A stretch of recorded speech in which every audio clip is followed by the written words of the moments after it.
नमस्कार, আমি পার্থরাজ মিশ্র, শিক্ষক কমর্শিয়াল রঘুনাথ হাই স্কুল, প্রাক্তন শিক্ষক শিলদা রাধাচরণ ইনস্টিটিউশন এবং তেঁতুলবেড়িয়া সুরেন্দ্র তপশিক্ষা নিকেতন। আপনাদের সকলকে, বিশেষত আমার স্নেহের ছাত্রছাত্রীদের আজ আরও একবার অ্যারাইজ অ্যান্ড অ্যাঙ্কের ক্লাসরুমে স্বাগত জানাই। আমি গত ক্লাস থেকে বায়ুমণ্ডল অধ্যায়টি আলোচনা শুরু করেছি। আজকে আমরা বায়ুমণ্ডলের উপরে দ্বিতীয় ক্লাস। গত ক্লাসে বায়ুমণ্ডল বলতে আমরা কি বুঝি, বায়ুমণ্ডল কি কি উপাদান দ্বারা গঠিত এবং বায়ুমণ্ডলের ওই সমস্ত উপাদানগুলির গুরুত্ব কতখানি, এই বিষয়গুলো গত ক্লাসে আমরা আলোচনা করেছিলাম। আজকের ক্লাসে আমরা আলোচনা করব বায়ুমণ্ডলের উপাদানগত তারতম্য ও উষ্ণতার তারতম্য অনুযায়ী স্তরবিন্যাস, অর্থাৎ বায়ুমণ্ডলের স্তরবিন্যাস আজকের ক্লাসের আলোচনার মূল বিষয়। এবার এই বায়ুমণ্ডলের যে স্তর বিন্যাস আমরা আলোচনা করব, এটাকে আমরা দুটো দৃষ্টিভঙ্গি থেকে আলোচনা করব। একটা হচ্ছে উপাদানগত তারতম্য বা রাসায়নিক গঠন অনুসারে স্তরবিন্যাস, অপরটি হলো উষ্ণতার তারতম্য অনুসারে স্তরবিন্যাস। স্নেহের ছাত্রছাত্রীরা, তোমরা ক্লাসটা শুরুর আগে ভালো করে ছবিটার দিকে তাকাও। তোমাদের কাছে আমার সব থেকে যেটা গুরুত্বপূর্ণ ভাবে জানানোর দরকার, সেটা হচ্ছে এই যে ছবিটা আমি বোর্ডে তোমাদের জন্য এঁকেছি, এই ছবিটার দিকে তোমাদের কিন্তু সব থেকে বেশি ধ্যান দিতে হবে। এই ছবিটা তোমাদেরকে খাতায় এঁকে নিতে হবে এবং বাড়িতে এই ছবিটাই বারবার আঁকা অভ্যাস করতে হবে, যাতে করে পরীক্ষাতে তোমরা এই ছবিটা আঁকতে পারো এবং এই ছবিটার উপরে ভরসা করে নির্ভর করে তোমরা বিষয়বস্তুটার বিবরণটাও সঠিকভাবে দিতে পারো। তাই আমি তোমাদের বলবো, তোমরা কিন্তু এই ছবিটাকে বাড়িতে বারবার অভ্যাস করবে, এমনভাবে অভ্যাস করবে যাতে করে তোমরা না দেখেও ছবিটা পরীক্ষার সময় আঁকতে পারো এবং এই ছবির মধ্যে যে সমস্ত তথ্য বা ইনফরমেশন আছে, এই তথ্য বা ইনফরমেশনগুলোই কিন্তু সাফিসিয়েন্ট। এই ইনফরমেশন বা তথ্যগুলোকে তোমরা যদি খাতায় লিখে আসতে পারো, তাহলেই কিন্তু তোমাদের কাজটা অনেক সহজ হয়ে যাবে। তাহলে এসো শুরু করা যাক। সেটা হচ্ছে কি না, আমরা আজকে এই বায়ুমণ্ডলের স্তরবিন্যাস, এটাকে দুটো দৃষ্টিভঙ্গি নিয়ে আলোচনা করব বলেছিলাম। প্রথম যে বিষয়টা আলোচনা করব সেটা হচ্ছে উপাদানগত তারতম্য বা রাসায়নিক গঠন অনুসারে বায়ুমণ্ডলের স্তরবিন্যাস। রাসায়নিক গঠন অনুসারে বায়ুমণ্ডলকে আমরা প্রধানত দুটি স্তরে ভাগ করতে পারি। এই দুটি স্তর কি কি? এক হচ্ছে হোমোস্ফিয়ার বা সমমণ্ডল, আমি আবারও বলছি হোমোস্ফিয়ার বা সমমণ্ডল, আর অপরটি হলো হেটেরোস্ফিয়ার বা বিষমমণ্ডল। এবার এই হোমোস্ফিয়ার বা সমমণ্ডল বলতে আমরা কি বুঝি? হোমোস্ফিয়ার বা সমমণ্ডল হলো ভূপৃষ্ঠ থেকে 90 কিলোমিটার উচ্চতা পর্যন্ত বায়ুমণ্ডলের যে স্তরে বায়ুমণ্ডলের বিভিন্ন গ্যাসীয় পদার্থের অণুগুলির অনুপাত প্রায় সমান থাকে, তাকে আমরা বলবো সমমণ্ডল। অর্থাৎ এখানে গ্যাসীয় পদার্থগুলির অণুগুলির অনুপাত প্রায় সমানভাবে থাকে, তাই তার নাম সমমণ্ডল। আর হেটেরোস্ফিয়ার বা বিষমমণ্ডল বলতে আমরা বুঝি 90 কিলোমিটার উচ্চতা থেকে 10,000 কিলোমিটার পর্যন্ত উচ্চতা পর্যন্ত বায়ুমণ্ডলের যে স্তর, সেই স্তরে সেখানে কিন্তু গ্যাসীয় পদার্থের অণুগুলির অনুপাত সমান থাকে না। এই যে সমান থাকে না, তাই এই স্তরটির নাম হেটেরোস্ফিয়ার ইংরেজিতে বলা হয়, আর বাংলায় বলা হয় বিষমমণ্ডল। এখানে একটা কথা তোমাদের জেনে রাখা প্রয়োজন, সেটা হচ্ছে আমরা গতদিন যখন ক্লাস করি তখন বলেছিলাম যে বায়ুমণ্ডল 10,000 কিলোমিটার বিস্তৃত হলেও বায়ুমণ্ডলের মোট যা উপাদান আছে সেই উপাদানগুলির 97% উপাদান সেটা কিন্তু ভূপৃষ্ঠ থেকে 30 কিলোমিটারের মধ্যে অবস্থান করে। অর্থাৎ ভূপৃষ্ঠ থেকে 30 কিলোমিটারের মধ্যে বায়ুমণ্ডলের মোট উপাদানের 97% উপাদান অবস্থান করে। আর ভূপৃষ্ঠ থেকে 90 কিলোমিটারের মধ্যে বায়ুমণ্ডলের মোট উপাদানের 99%-এরও বেশি উপাদান অবস্থান করে। অর্থাৎ সমমণ্ডল এটাই কিন্তু আসল বায়ুমণ্ডলীয় স্তর, এখানেই বায়ুমণ্ডলের ম্যাক্সিমাম উপাদানটা অবস্থান করছে। আর ঊর্ধ্বাকাশে যেটা 90 থেকে 10,000 কিলোমিটার পর্যন্ত, যেটাকে আমরা হেটেরোস্ফিয়ার বা বিষমমণ্ডল বলছি, সেখানে কিন্তু বায়ুস্তর অত্যন্ত পাতলা এবং বায়ুর মোট উপাদানের পরিমাণও অত্যন্ত কম।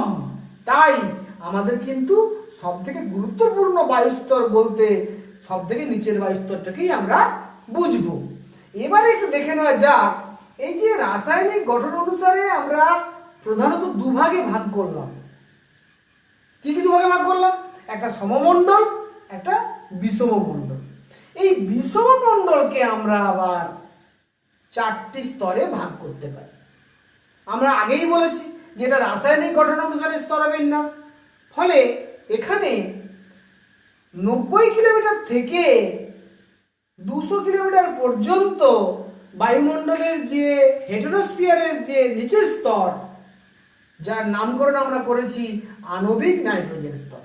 অর্থাৎ এই স্তরে কিন্তু নাইট্রোজেনের আধিক্য লক্ষ্য করা যায়। এরপরে 200 কিলোমিটার থেকে 1100 কিলোমিটার পর্যন্ত উচ্চতায় আমরা দেখব সেটার নাম পারমাণবিক অক্সিজেন স্তর। অর্থাৎ এই স্তরে অক্সিজেন গ্যাসের প্রাধান্য আমরা দেখব, যদিও তার পারমাণবিক অবস্থাগুলো আমরা দেখতে পাবো, আয়নিত অবস্থা দেখতে পাবো, পারমাণবিক অবস্থাগুলো দেখতে পাবো।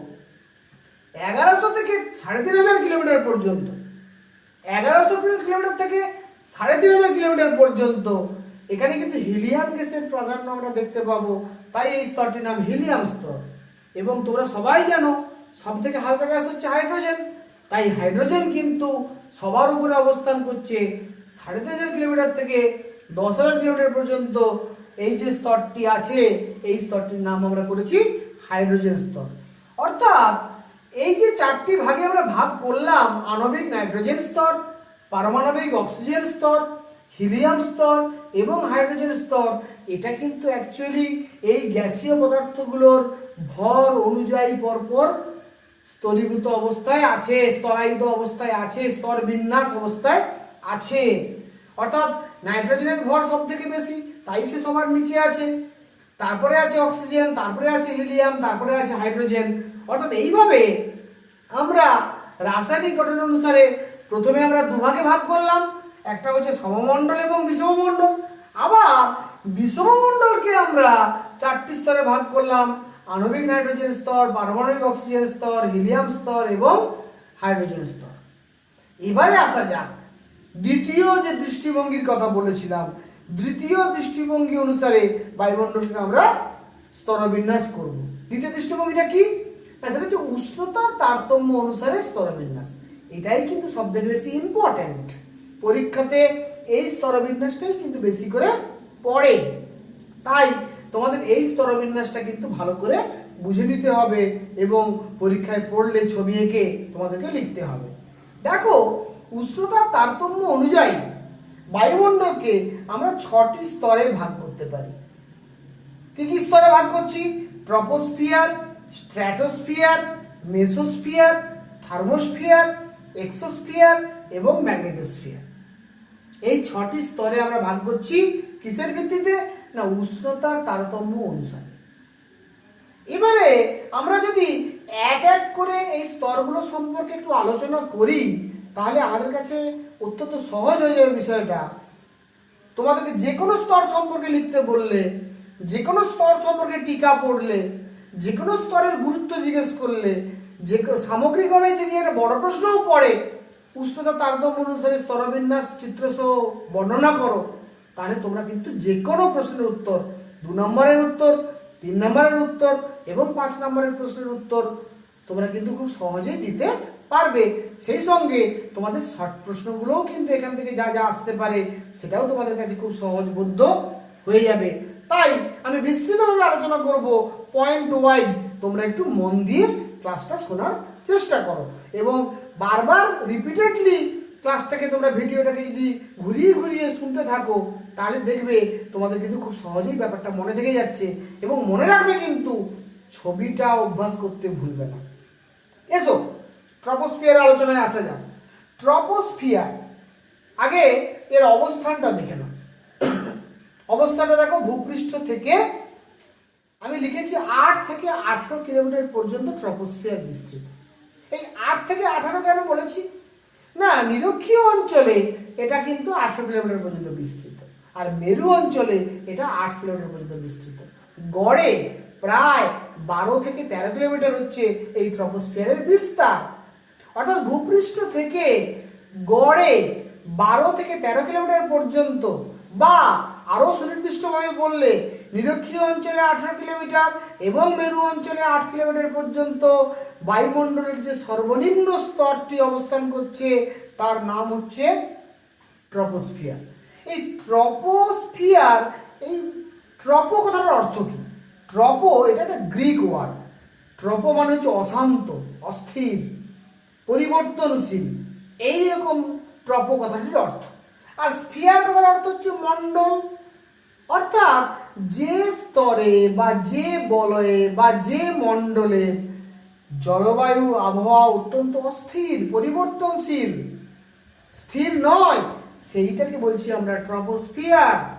অর্থাৎ এই ট্রপোস্ফিয়ারের মধ্যেই কিন্তু সমস্ত প্রকার মেঘ, ঝড়, ঝঞ্ঝা, বৃষ্টি, ঘূর্ণবাদ, প্রতিভ ঘূর্ণবাদ, যা যা আবহাওয়া জলবায়ুর আমরা বিভিন্ন রকম অবস্থা হয়, সেগুলো কিন্তু সবই এই ট্রপোস্ফিয়ারের মধ্যে ঘটে। এমনকি এই যে মেঘ দেখতে পাই আকাশে, এই মেঘগুলোও কিন্তু সবাই এই ট্রপোস্ফিয়ারের মধ্যে অবস্থান করে। ট্রপোস্ফিয়ারের মধ্যেই কিন্তু 3 ধরনের মেঘ আমরা দেখি। একটা হচ্ছে নিচু মেঘ, একটা মাঝারি মেঘ, একটা উঁচু মেঘ। নিচু মেঘটা সাধারণত 3 থেকে 4 কিলোমিটারের মধ্যে অবস্থান করে, মাঝারি মেঘটা 6 থেকে 12 কিলোমিটারের মধ্যে অবস্থান করে এবং উঁচু মেঘটা 12 কিলোমিটারের ঊর্ধ্বে অবস্থান করে। সবই ট্রপোস্ফিয়ারের ভেতরে।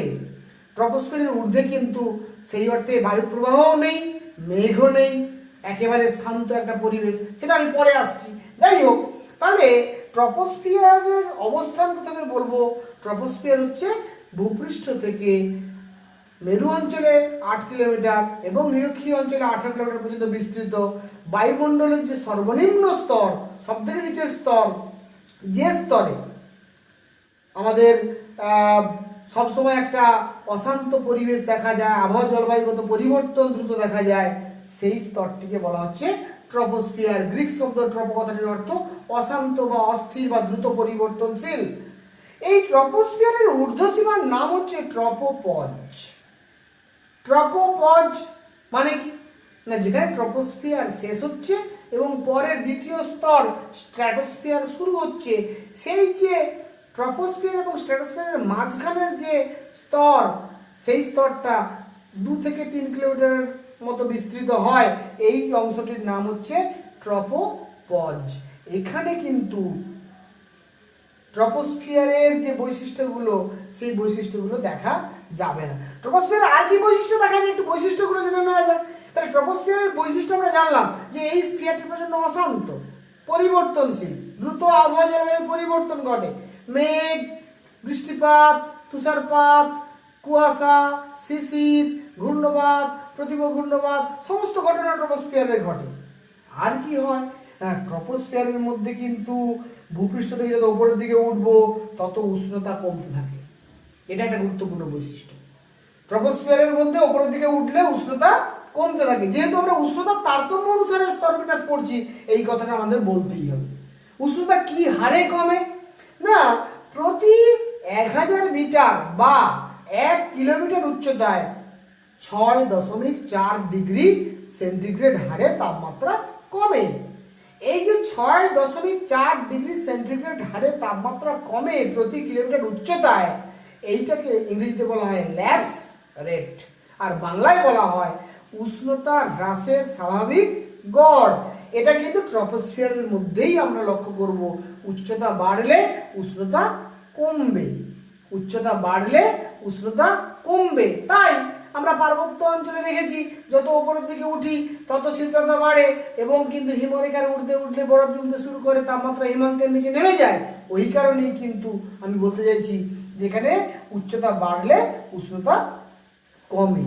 এই উষ্ণতা কমতে কমতে ভূপৃষ্ঠ থেকে যখন আমরা 18 কিলোমিটার ঊর্ধ্বে পৌঁছাবো তখন কিন্তু, অর্থাৎ ট্রপোপজে যখন আমরা পৌঁছাবো তখন দেখবো উষ্ণতা হয়ে গেছে প্রায় বায়ুমণ্ডলের -55 ডিগ্রি সেন্টিগ্রেড, এবং কোথাও কোথাও -55 থেকে -66 ডিগ্রি সেন্টিগ্রেড পর্যন্ত হয়ে যায়। তাহলে ট্রপোপজের যেখানে শুরু সেখানে ট্রপোস্ফিয়ারের ঊর্ধ্বসীমানায় টেম্পারেচার হচ্ছে -55 থেকে -66 ডিগ্রি সেন্টিগ্রেড। এবার আসা যাক দ্বিতীয় স্তর স্ট্র্যাটোস্ফিয়ার। স্ট্র্যাটোস্ফিয়ার, এই স্ট্র্যাটোস্ফিয়ারের অবস্থানটা কোথায়? আগে অবস্থানটা আলোচনা করব, তারপরে আমরা তার অর্থ কি আলোচনা করব, তারপরে তার বৈশিষ্ট্যগুলো আলোচনা করব। আমরা তিনটে স্তরে আলোচনা করছি। প্রথমে আমরা আলোচনা করছি অবস্থান, তারপরে কেন এরূপ নামকরণ করা হয়েছে, তারপরে আমরা আলোচনা করব ওই স্তরটার বৈশিষ্ট্য কি কি।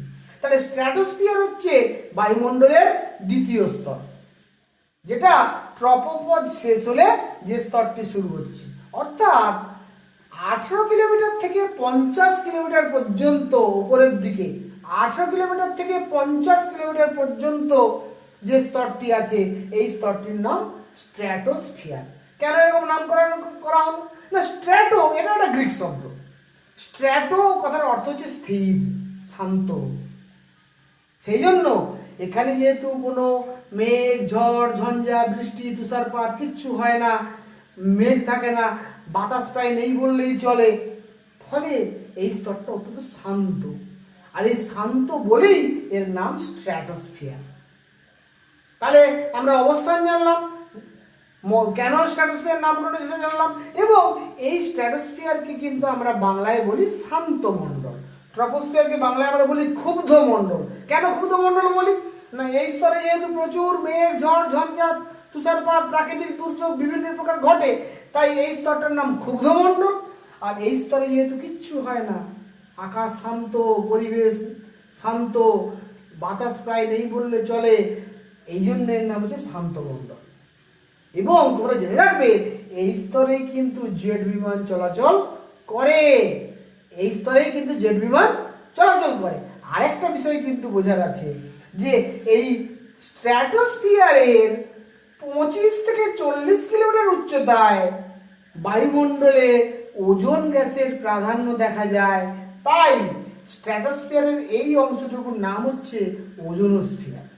অর্থাৎ ওজোনোস্ফিয়ার কিন্তু আলাদা কোনো স্তর নয়, ওজোনোস্ফিয়ার হচ্ছে স্ট্র্যাটোস্ফিয়ারের মধ্যে অবস্থিত একটা স্তর, যেটা ভূপৃষ্ঠতে থেকে 25 থেকে 40 কিলোমিটার উচ্চতায় অবস্থান করে, এবং যেখানে ওজোন গ্যাসের প্রাধান্য লক্ষ্য করা যায় সেই স্তরটির নাম হচ্ছে ওজোনোস্ফিয়ার। তাহলে স্ট্র্যাটোস্ফিয়ারকে ওজোনোস্ফিয়ার কেন বলা হয় যদি জিজ্ঞেস করে, তোমরা বলতে পারবে যে ওজোনোস্ফিয়ার বা ওজোন মণ্ডল ভূপৃষ্ঠ থেকে 25 থেকে 40 কিলোমিটারের মধ্যে অবস্থান করে, এবং এটা কিন্তু স্ট্র্যাটোস্ফিয়ারের মধ্যেই অবস্থিত, কারণ স্ট্র্যাটোস্ফিয়ার হচ্ছে 18 থেকে 50 কিলোমিটার পর্যন্ত বিস্তৃত। স্বাভাবিকভাবে স্ট্র্যাটোস্ফিয়ারের একটা নির্দিষ্ট অংশে ওজোন গ্যাসের প্রাধান্য দেখা যায় বলেই তার নাম হচ্ছে ওজোনোস্ফিয়ার। এবার এই ওজোনোস্ফিয়ারের একটা বিরাট গুরুত্ব আছে। কি গুরুত্ব তোমরা সবাই কম বেশি জেনে এসছো, আগে হয়তো ভুলে গেছো, আমি জাস্ট স্মরণ করিয়ে দেবো। ওজোন গ্যাস বা ওজোন মণ্ডল এটা কিন্তু আমাদের প্রাকৃতিক সৌর পর্দা, ন্যাচারাল সানস্ক্রিন। এই ওজোন স্ফিয়ারটা আছে বলে সূর্য থেকে যে সমস্ত ক্ষতিকারক অতিবেগুনি রশ্মি, আল্ট্রাভায়োলেট রে বি, আল্ট্রাভায়োলেট রে সি, এই সমস্ত ক্ষতিকারক অতিবেগুনি রশ্মিগুলো ভূপৃষ্ঠ পর্যন্ত পৌঁছাতে পারে না। ফলে আমাদের জীবজগৎ, প্রাণী জগৎ, উদ্ভিদ জগৎ সূর্যের অতিবেগুনি রশ্মি দ্বারা ক্ষতিগ্রস্ত হতে পারে না। এটা কিন্তু আটকে দিচ্ছে কে? ওজোন মণ্ডল। তাই ওজোনোস্ফিয়ার আমাদের পৃথিবীতে জীবজগৎ সৃষ্টি এবং বেঁচে থাকার ক্ষেত্রে অত্যন্ত গুরুত্বপূর্ণ ভূমিকা পালন করে। তাই এই মণ্ডলটির গুরুত্ব অপরিসীম এবং এই মণ্ডলটিকে কিন্তু আমাদের বাঁচিয়ে রাখতে হবে। বর্তমানে মানুষের বিভিন্ন ধরনের কার্যকলাপের ফলে, বিশেষত আমাদের সভ্যতার অগ্রগতির সাথে সাথে আমরা যত বেশি করে এসি, ফ্রিজ এই ধরনের শীততাপ নিয়ন্ত্রিত যন্ত্র ব্যবহার করছি, সেই যন্ত্র থেকে নির্গত সিএফসি বা ক্লোরোফ্লোরোকার্বন গ্যাস এবং বিভিন্ন প্রকার কলকারখানা থেকে সালফার ডাইঅক্সাইড, ব্রোমিন, হ্যালন, ক্লোরিন এই সমস্ত যৌগ বায়ুমণ্ডলে নিষ্কাশিত হচ্ছে। তারা কিন্তু ওজোনকে ভেঙে দিয়ে অক্সিজেনে পরিণত করে দিচ্ছে। ফলে ওজোন স্তর পাতলা হয়ে যাচ্ছে। আর ওজোন স্তর পাতলা হয়ে যাওয়ার সঙ্গে সঙ্গে কিন্তু আলট্রাভায়োলেট রে ভূপৃষ্ঠে চলে আসবে এবং আমাদের জীবজগতের ভয়ানক ক্ষতি হয়ে যাচ্ছে। ফলে যে কোনো মূল্যে আমাদের ওজোন মণ্ডলকে বাঁচাতে হবে। অর্থাৎ এই যে কলকারখানা স্থাপন করছি আমরা আমাদের সভ্যতার অগ্রগতির স্বার্থে, এই কলকারখানার যে চিমনিগুলো, যেখান দিয়ে ধোঁয়াগুলো বেরোয় বায়ুমণ্ডলে মেশে, সেখানে কিন্তু এই যে ক্ষতিকারক গ্যাস যেমন হচ্ছে সালফার ডাইঅক্সাইড, ক্লোরোফ্লোরোকার্বন, আমি একটু আগে বললাম শীততাপ নিয়ন্ত্রিত যন্ত্র থেকে বেরোয়, হ্যালোন যৌগ, ক্লোরিন যৌগ, ব্রোমিন যৌগ, নাইট্রাস অক্সাইড, এই সমস্ত ওজোনকে ধ্বংস করতে পারে এই ধরনের যে সমস্ত গ্যাসগুলো আছে, সেই গ্যাসগুলোকে আমাদের নিয়ন্ত্রণ করতে হবে যাতে তারা বায়ুমণ্ডলে সরাসরি মিশতে না পারে। নাহলে ওজোন মণ্ডলকে আমরা টেকাতে পারবো না। আর ওজোন মণ্ডলকে যদি আমরা টেকাতে না পারি তাহলে কিন্তু জীবজগতের জন্য সেটা ভয়ানক একটা বিপদ হিসাবে দেখা দেবে। আমাদের সমস্ত উদ্ভিদের সালোকসংশ্লেষ কমে যাবে, সমস্ত উদ্ভিদ শুকিয়ে যাবে, প্রাণীদের আমাদের যে প্রজনন ক্ষমতা কমে যাবে, যাকে বলা যায় আমাদের শরীরে বিভিন্ন রোগ দেখা দেবে, মানুষের শরীরের বিভিন্ন প্রকার ক্যান্সার দেখা দেবে, চামড়ার ক্যান্সার হবে, চোখে ছানি পড়বে, প্রজনন ক্ষমতা কমে যাবে, আমাদের রোগ প্রতিরোধ করার ক্ষমতা কমে যাবে। ফলে উদ্ভিদ জগৎ, প্রাণী জগৎ ব্যাপকভাবে ক্ষতিগ্রস্ত হবে ওজোন মণ্ডল ধ্বংস হয়ে গেলে। তাই ওজোন মণ্ডলের গুরুত্ব বললে তোমাদের এই কথাগুলো কিন্তু বলতে হবে। তোমরা ওই জন্য ভালো করে কিন্তু এই জিনিসগুলো, পয়েন্টগুলো নোট ডাউন করে নেবে খাতায়। এবারে এখানে আরেকটা জিনিস খেয়াল করার বিষয় আছে, এই যে স্ট্র্যাটোস্ফিয়ার, যেটাকে আমরা দ্বিতীয় স্তর বলছি, এই স্ট্র্যাটোস্ফিয়ারের একটা উল্টো বৈশিষ্ট্য আমরা লক্ষ্য করবো। ট্রপোস্ফিয়ারে কি দেখেছিলাম না, উচ্চতা বাড়লে উষ্ণতা কমে। স্ট্র্যাটোস্ফিয়ারে দেখবো ঠিক উল্টোটা, উচ্চতা বাড়লে উষ্ণতা বাড়ছে। অর্থাৎ ট্রপোস্ফিয়ারে ঠিক উল্টো, এখানে উষ্ণতা বাড়ছে। এবং আমরা স্ট্র্যাটোপজে যখন পৌঁছাবো, স্ট্র্যাটোস্ফিয়ারের একেবারে শেষ সীমানায় যখন পৌঁছাবো, তখন আমরা দেখবো সেখানে উষ্ণতা বায়ুমণ্ডলের হয়ে গেছে 0°C। যে তাপমাত্রা ছিল -55 থেকে -66, সেটা আবার বৃদ্ধি পেয়ে হয়ে গেছে 0°C। অর্থাৎ স্ট্র্যাটোপজের সীমানাতে আমরা দেখবো উষ্ণতা হয়ে গেছে 0°, মানে উষ্ণতা বাড়লো, মাইনাস থেকে 0-তে পৌঁছেছে, মানে উষ্ণতা বেড়েছে। এবারে আমরা আসবো তৃতীয় স্তর, মেসোস্ফিয়ার। এই মেসোস্ফিয়ারের অবস্থানটা আগে দেখে নিই। মেসোস্ফিয়ার দেখো, ভূপৃষ্ঠ থেকে 50 থেকে 90 কিলোমিটার পর্যন্ত বায়ুমণ্ডলীয় স্তরটার নাম হচ্ছে মেসোস্ফিয়ার। এই মেসোস্ফিয়ার নামকরণ কেন এরকম হলো না, মেসো এটার কথা হচ্ছে মধ্যবর্তী একটা অবস্থা। মেসো মানে হচ্ছে মধ্যবর্তী অবস্থা, মধ্যমণ্ডল, বাংলায় যদি বলা হয় মধ্যমণ্ডল। এটার নাম ক্ষুব্ধমণ্ডল ট্রপোস্ফিয়ারের নাম, এটার নাম শান্তমণ্ডল স্ট্র্যাটোস্ফিয়ারের নাম, আর এটার নাম হচ্ছে মধ্যমণ্ডল বা মেসোস্ফিয়ার। এই মেসোস্ফিয়ারের কি বৈশিষ্ট্য না, এখানে কিন্তু আবার উল্টো ঘটনা, ঠিক ট্রপোস্ফিয়ারের মতো। এখানে উচ্চতা বাড়ার সঙ্গে সঙ্গে উষ্ণতা আবার কমবে, উচ্চতা বাড়ার সঙ্গে সঙ্গে উষ্ণতা আবার কমবে। এবং মেসোপজে যখন আমরা পৌঁছাবো তখন উষ্ণতা হয়ে যাবে -95°C। অর্থাৎ 0°C ছিল স্ট্র্যাটোপজে, আমরা যখন মেসোপজে পৌঁছালাম তখন টেম্পারেচার হয়ে গেল -95°C। অর্থাৎ তাপমাত্রা আবার কমলো, ট্রপোস্ফিয়ারের মতো বৈশিষ্ট্য আমরা লক্ষ্য করলাম। এই যে মেসোস্ফিয়ার, এই মেসোস্ফিয়ারে কি ঘটে না, আমাদের মহাজাগতিক যে সমস্ত উল্কাপিণ্ড পৃথিবীর বায়ুমণ্ডলের ভেতর দিয়ে দৌড়ে আসে ভূপৃষ্ঠের দিকে, তারা সবাই কিন্তু এই মেসোস্ফিয়ারে পৌঁছে তারা কিন্তু পুড়ে ছাই হয়ে যায়। ফলে মেসোস্ফিয়ার উল্কাপিণ্ডগুলোকে পুড়িয়ে ছাই করে দেয় বলে বেশিরভাগ উল্কাপিণ্ড ভূপৃষ্ঠ পর্যন্ত পৌঁছায় না বা আমাদের কোনো বিপদ ডেকে আনে না। মেসোস্ফিয়ার কিন্তু এইভাবে আমাদের জীবজগতের অনেক উপকার সাধন করছে। এরপরে যদি আমরা আসি, চতুর্থ স্তরটির নাম থার্মোস্ফিয়ার। এই থার্মোস্ফিয়ারের আরেকটি নাম আছে আয়োনোস্ফিয়ার। থার্মোস্ফিয়ারের যে নিচের অংশ, তোমরা এই ছবিতে দেখলেই বুঝতে পারবে, থার্মোস্ফিয়ারের যে নিচের অংশ তার নাম হচ্ছে আয়োনোস্ফিয়ার।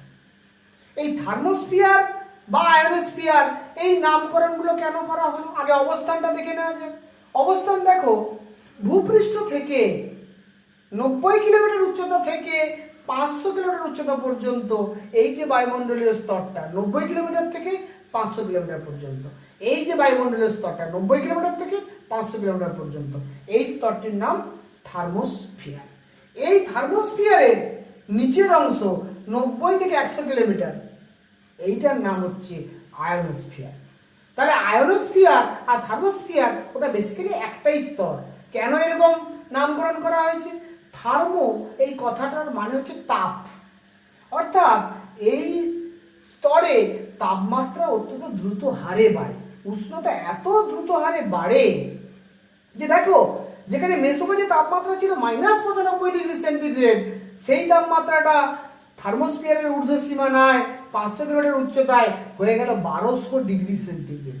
যেটা ছিল -95 ডিগ্রি সেন্টিগ্রেড সেটা হয়ে গেল +1200 ডিগ্রি সেন্টিগ্রেড। অর্থাৎ উষ্ণতা প্রচন্ড দ্রুত হারে বাড়ে। এই উষ্ণতা দ্রুত হারে বাড়ে বলে এই স্তরটির নাম থার্মোস্ফিয়ার। এবং থার্মোস্ফিয়ারের নিচের অংশটির নাম হচ্ছে আয়োনোস্ফিয়ার। কেন নিচের অংশটিকে আয়োনোস্ফিয়ার বলা হয়? না, এখানে সমস্ত বায়ুমণ্ডলের যে গ্যাসীয় কণাগুলো আছে, এই গ্যাসীয় কণাগুলো কিন্তু আয়নিত অবস্থায় আছে। আয়নিত অবস্থায় আছে মানে কি? না, পজিটিভ এবং নেগেটিভ তড়িৎগ্রস্ত অবস্থায় আছে। এই পজিটিভ এবং নেগেটিভ তড়িৎগ্রস্ত অবস্থায় থাকার জন্য এই আয়োনোস্ফিয়ার এই স্তরেই, মানে থার্মোস্ফিয়ারের যে নিচের স্তর, এই স্তরে কিন্তু বেতার তরঙ্গ প্রতিফলিত হয়ে আমাদের পৃথিবীতে ফিরে আসে এবং এখান থেকে আমরা বিভিন্ন বেতার যন্ত্রর সাহায্যে আমরা বিভিন্ন অনুষ্ঠান খবরাখবর পেতে পারি। এই যে বিষয়টা, আয়োনোস্ফিয়ারে যেহেতু এই ধরনের ঘটনা ঘটে, সমস্ত গ্যাসীয় অণুগুলো আয়নিত অবস্থায় আছে, তাই তার নাম আয়োনোস্ফিয়ার। এবং এখানেই কিন্তু বেতার তরঙ্গ প্রতিফলিত হয়ে ভূপৃষ্ঠে ফিরে আসে। এটা তার একটা বৈশিষ্ট্য। আরও একটা বৈশিষ্ট্য আছে, সেটা কি না, এই আয়োনোস্ফিয়ারে আমরা দেখব যে মেরু অঞ্চলে যে মেরু জ্যোতি দেখা যায়, সুমেরু অঞ্চলে যাকে আমরা সুমেরু প্রভা বলি বা অরোরা বোরিয়ালিস বলি ইংরেজিতে, আর কুমেরু অঞ্চলে কুমেরু প্রভা বলি বা অরোরা অস্ট্রালিস বলি। অর্থাৎ সুমেরু প্রভা এবং কুমেরু প্রভা মেরু অঞ্চলে যখন একটানা 6 মাস রাত চলে তখন আমরা দেখতে পাই। এই সুমেরু প্রভা কুমেরু প্রভাব কিন্তু সৃষ্টি হয় আয়োনোস্ফিয়ারের প্রভাবে। তাই আয়োনোস্ফিয়ারের কিন্তু বিভিন্ন দিক থেকে গুরুত্ব আমরা লক্ষ্য করতে পারি। এর পরের স্তরটির নাম হচ্ছে এক্সোস্ফিয়ার। এর পরের স্তরটির নাম কি? এক্সোস্ফিয়ার। এক্সোস্ফিয়ারের অবস্থানটা দেখো, 500 কিলোমিটার উচ্চতা থেকে 1500 কিলোমিটার উচ্চতা পর্যন্ত এই যে বিস্তৃত স্তরটি, এই স্তরটির নাম হচ্ছে এক্সোস্ফিয়ার। এই এক্সোস্ফিয়ারের নাম এরকম কেন হলো? এক্সো মানে বাইরের দিক, মানে বহির্মণ্ডল, আমরা বাংলায় বলবো এটাকে বহির্মণ্ডল। অর্থাৎ এটা কিন্তু বায়ুমণ্ডলীয় স্তরের বাইরের দিকের অংশ, তাই এর নাম এক্সোস্ফিয়ার বা বহির্মণ্ডল। এখানে কিন্তু আমরা দেখব যে তাপমাত্রা বাড়ছে, কিন্তু অত দ্রুত হারে আর বাড়ছে না, অত দ্রুত হারে বাড়ছে না।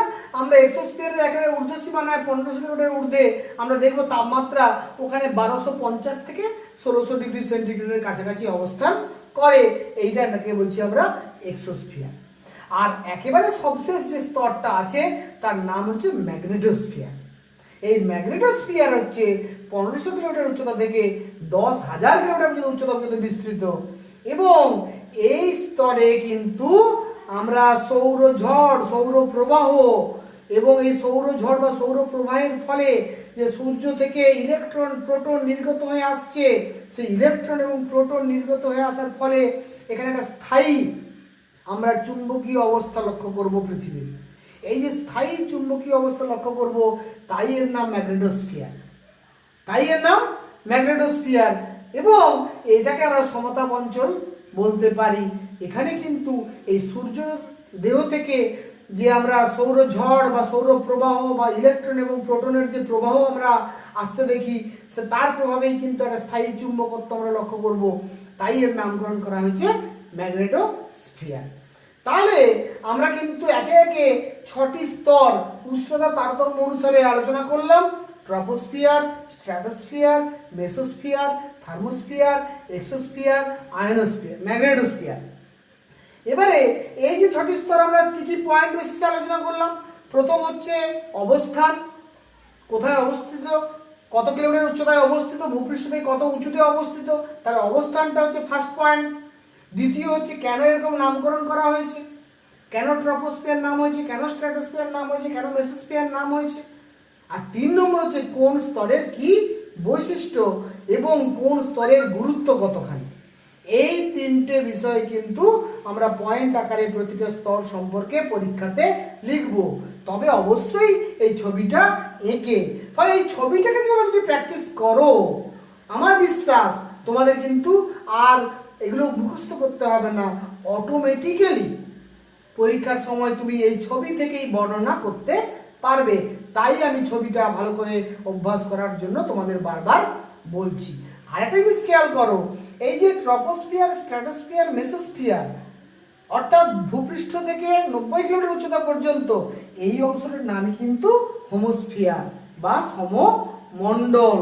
এবং আমি এটাও বলেছিলাম এটাই হচ্ছে বায়ুমণ্ডলের আসল স্তর। এই স্তরটাকেই, এই সমমণ্ডলটাকেই, ভূপৃষ্ঠ থেকে 90 কিলোমিটার উচ্চতা পর্যন্ত এই যে স্তরটা, এখানেই বায়ুমণ্ডলের মোট উপাদানের 99%-এর বেশি উপাদান অবস্থান করছে, আর বাকি ঊর্ধ্ব অংশে মাত্র 1% অবস্থান করছে। ফলে এই নিচের বায়ুমণ্ডলের স্তরগুলোরই গুরুত্ব সব থেকে বেশি। তাহলে স্নেহের ছাত্রছাত্রীরা, তোমরা নিশ্চিতভাবে আমার এই ক্লাসটা তোমাদের ভালো লেগে থাকবে, এটা আমি আশা করতেই পারি। তোমাদের যদি ক্লাসটা সত্যিকারে ভালো লেগে থাকে, তোমরা যদি ক্লাসটা করে উপকৃত হও, তাহলে কিন্তু তোমরা নিশ্চয়ই লাইক, শেয়ার এবং সাবস্ক্রাইব করবে আমার চ্যানেলটাকে, এটা আমার অনুরোধ থাকবে। সেই সঙ্গে আমার আরেকটা অনুরোধ থাকবে তোমাদের প্রতি, তোমাদের ওই বেল আইকনটা ক্লিক করার জন্য আমি অনুরোধ করব। এবং বেল আইকনটা ক্লিক করে তোমরা অল, এই আইকনটা ক্লিক করলে আমার ক্লাসগুলো সবগুলো তোমরা ধারাবাহিকভাবে দেখতে পাবে, নোটিফিকেশান পেয়ে যাবে টাইমলি এবং দেখতে পাবে। এছাড়াও তোমাদের বলে রাখি, ক্লাস 10-এর একেবারে ধারাবাহিকভাবে সিলেবাসে যা যা আছে আমি কিন্তু আলোচনা করব। তোমরা কিন্তু প্লেলিস্টে যদি যাও, আমার চ্যানেলের প্লেলিস্টে গেলে একেবারে ধারাবাহিকভাবে তোমরা কিন্তু প্রতিটা ভিডিও দেখতে পাবে। তাই তোমাদেরকে আমি অনুরোধ করব, তোমরা ভালো লাগলে লাইক দেবে, তোমরা বন্ধুদেরকে শেয়ার করবে, চ্যানেলটা সাবস্ক্রাইব করবে এবং বেল আইকনটা ক্লিক করে অল আইকনটা ক্লিক করবে। সাবস্ক্রাইব করতে কোনো খরচ লাগে না, সাবস্ক্রাইব করার জন্য কোনো পয়সা লাগে না। স্থায়ীভাবে তোমরা সাবস্ক্রাইব করবে এবং তোমরা উপকৃত হবে, ভালো রেজাল্ট করবে, এই আশা রেখে সবাইকে আরও একবার যথাযোগ্য স্থানে সম্মান, শ্রদ্ধা এবং তোমাদেরকে, আমার স্নেহের ছাত্রছাত্রীদেরকে ভালোবাসা জানিয়ে আজকের ক্লাস আমি এখানেই শেষ করছি। Thank you very much.